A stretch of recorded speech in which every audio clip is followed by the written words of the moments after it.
আসসালামু আলাইকুম শিক্ষার্থীরা, আশা করি তোমরা সবাই ভালো আছো। আমি আজকে নবম দশম শ্রেণীর হিসাব বিজ্ঞানের একাদশ অধ্যায়ের একটি অঙ্কের সমাধান এখানে দেখাবো।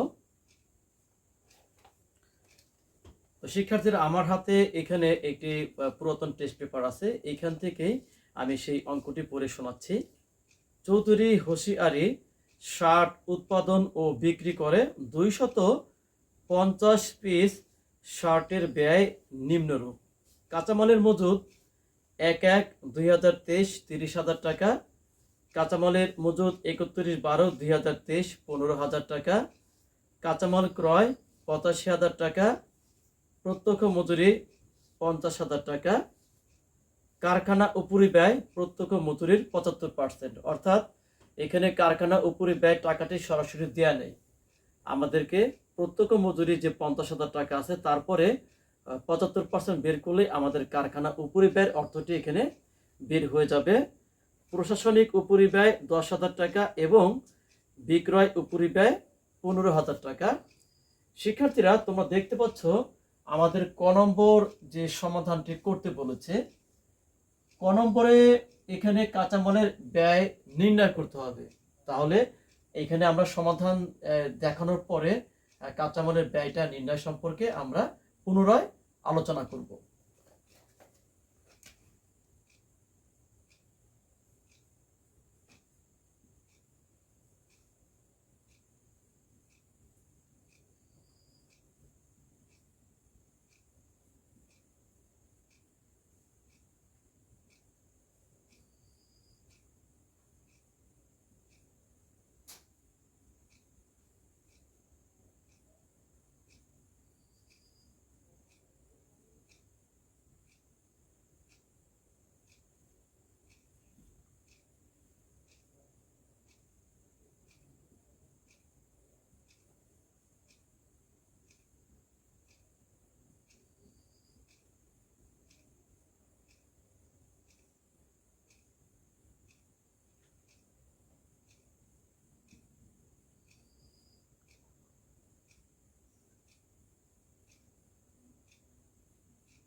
শিক্ষার্থীরা, তোমরা দেখতে পাচ্ছ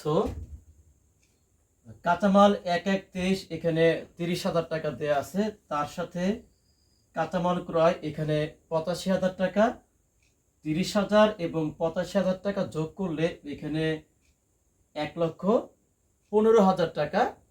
এইটাকে বলা হয় ব্যবহার উপযোগী কাঁচামাল। অর্থাৎ এই শার্ট উৎপাদন কাজে 1,15,000 টাকার কাঁচামাল আমরা ব্যবহার করতে পারবো। কিন্তু এই উৎপাদন কার্যক্রমে তার এই এক সম্পূর্ণ টাকার কাঁচামাল ব্যবহার কিন্তু হয় নাই। সেটা হলো 15,000 টাকার কাঁচামাল এখানে হাতে রয়ে গিয়েছে, মাইনাস কাঁচামাল 31/12/2023। এই সমাপনী কাঁচামাল বাদ দেওয়ার পরে এখানে ব্যালেন্স যেটা বের হয়েছে 1,00,000 টাকা। দ্বিতীয় ঘরে এইটাই হলো আমাদের এই অঙ্কের কাঁচামালের খরচ। শিক্ষার্থীরা, খ নম্বরে তারা আমাকে বের করতে বলেছে 250 পিস যে শার্ট, এই শার্টের মোট উৎপাদন ব্যয়। তাহলে এই কাঁচামাল খরচ 1,00,000 টাকা আমাদের কিন্তু খ নম্বরে এই ব্যালেন্সটি আমাকে স্থানান্তর করতে হবে। তারপরে ধারাবাহিকভাবে যে ব্যয়গুলো এখানে বের করতে হবে, যেমন মুখ্য ব্যয়। এখানে মুখ্য ব্যয়ের মধ্যে দুইটা খরচ থাকে, একটা হলো প্রত্যক্ষ মজুরি এবং অন্যটি হলো অন্যান্য প্রত্যক্ষ ব্যয়, এখানে শুধু প্রত্যক্ষ মজুরি দেওয়া আছে এবং সেই মুখ্য ব্যয়ের সাথে কারখানা উপরিব্যয় যোগ করলে কিন্তু আমাদের উৎপাদন ব্যয়টি বের হয়ে যাবে।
শিক্ষার্থীরা, আমরা খ নম্বরে যে উৎপাদন ব্যয়টি বের করলাম, কাঁচামাল ব্যয় ক হতে এখানে 1 লক্ষ টাকা এই কাঁচামাল করার সাথে আমাকে উৎপাদন যে মজুরি, শ্রমিকের মজুরি 50,000 টাকা যোগ করতে হবে। এটার সাথে অন্যান্য প্রত্যক্ষ ব্যয় যোগ করতে হবে, যেটা এই তথ্য দেয়া নেই।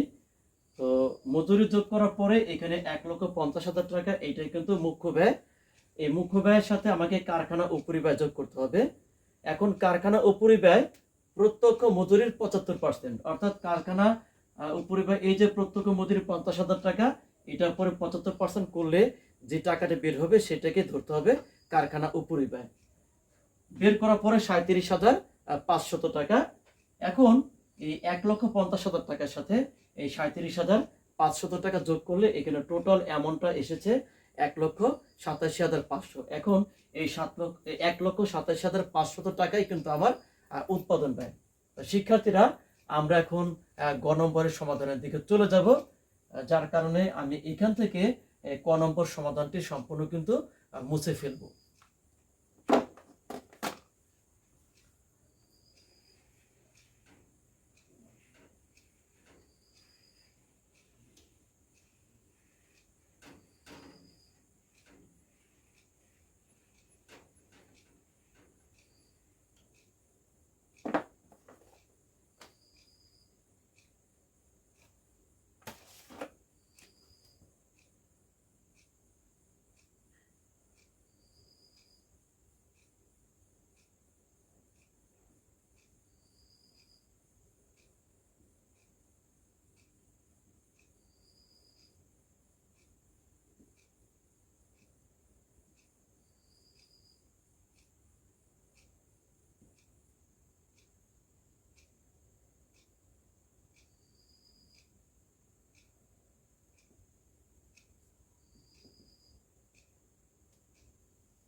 মোট ব্যয়ের উপর 20% মুনাফা করতে চাইলে প্রতিটি শার্টের বিক্রয় মূল্য কত? তাহলে দেখতে পাচ্ছ আমরা কিন্তু ইতিমধ্যে এখানে লিখেছি প্রতিটি শার্টের বিক্রয় মূল্য। শিক্ষার্থীরা, তোমাদেরকে একটা বিষয় খেয়াল করতে হবে, যদি কখনো মুনাফা শতকরা হার অনুযায়ী বের করতে বলে, যেমন এখানে 20%, তাহলে সর্বপ্রথম আমাকে মোট ব্যয়টা বের করতে হবে। মোট ব্যয় বের করা ছাড়া আমরা কখনো শতকরা হার অনুযায়ী মুনাফা বের করতে পারবো না। এখন আমাদের তো খ নম্বর যে সমাধান সেটা হলো উৎপাদন ব্যয় আমরা করেছি। এখন গ নম্বরে এই উৎপাদন ব্যয় আমরা খ হতে বা খ থেকে লিখে 1,87,500 টাকা দেখিয়েছি। এখন আমাকে সর্বপ্রথম মোট ব্যয়টা বের করতে হবে। এখন উৎপাদন ব্যয়ের পরে আমাকে বের করতে হবে উৎপাদিত পণ্যের ব্যয়। এটা বের করতে গেলে চলতি কার্যের তথ্য দেয়া থাকবে, আমাদের এই অঙ্কে চলতি কার্যের কোনো তথ্য দেয়া নেই।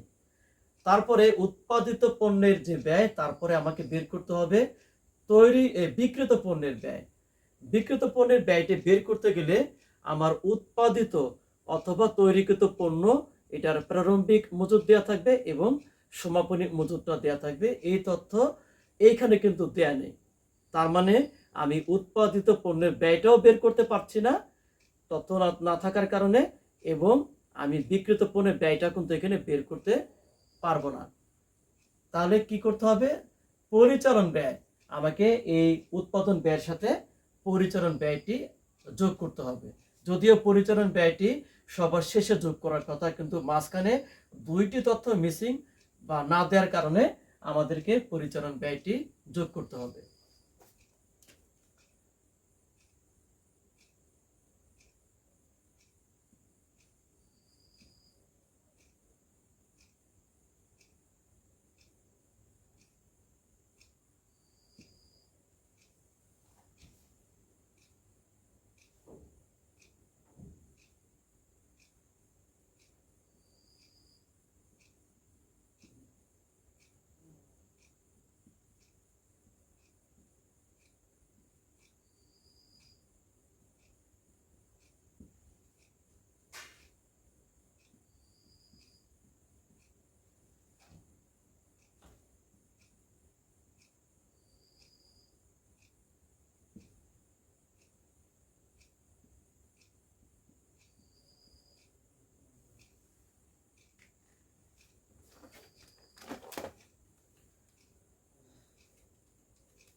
শিক্ষার্থীরা দেখতে পাচ্ছ উৎপাদন ব্যয়ের সাথে পরিচালন ব্যয় দুইটা তথ্য দেওয়া আছে। একটি হলো প্রশাসনিক উপরিব্যয় 10,000 টাকা, বিক্রয় উপরিব্যয় 15,000 টাকা, টোটাল যোগফল এখানে 2,12,500 টাকা। এটা হলো মোট ব্যয়।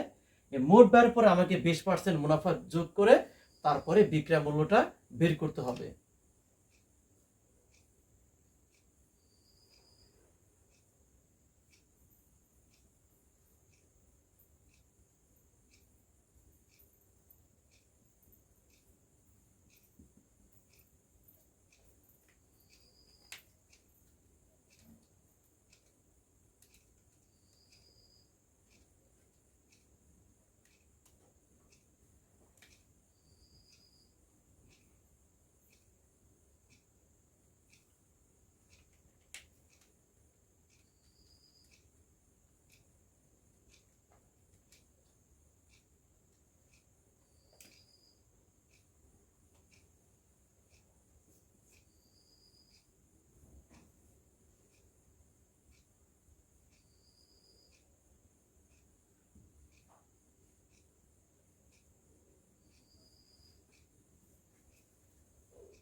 হ্যাঁ, তাহলে শিক্ষার্থীরা মুনাফা এখানে মোট ব্যয়ের সাথে যোগ করলাম, এই যে 20% বের করা হয়ে গিয়েছে 42,500।